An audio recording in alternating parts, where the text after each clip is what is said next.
da wani irin mutum ya dace ka yi abota. Sanin kanku ne abota tana da matuƙar muhimmanci, to amma sanin irin mutumin da ya dace ka yi abota da shi wannan shine mafi muhimmanci.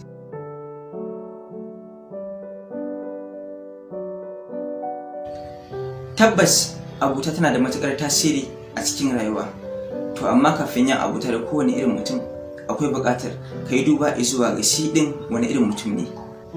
Ƙwarai kuwa, domin kuwa akwai mutumin da matuƙar dai ka yi abota da shi to babu shakka darajarka za ta dinga sauka ne tamkar saukar cajin waya. To kaga irin wannan abotar ba ta da wani alfanu a gare ka ko da kuwa zuwa gaba. Sannan akwai mutumin da idan ka yi abota da shi darajarka da kimarka za su ringa karuwa ne sosai 100% sakamakon wannan abotar da kuke da shi saboda nagartarsa.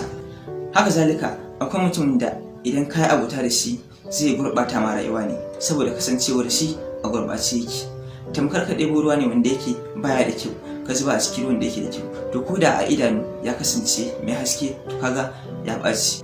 Sannan akwai mutumin da idan ka yi abota da shi zaka amfana da abubuwa da dama, zaka amfana da ilimi, zaka ƙaru saboda kasancewarsa mai ilimi ne, wayayye ne shi a fannoni daban-daban na rayuwa. Domin haka akwai buƙatar yin duba domin gane da wa za ka yi abota ko kuma da suwa kake abota, domin kowane mutum yana tasirantuwa ne da irin abokan da yake mu'amala da su.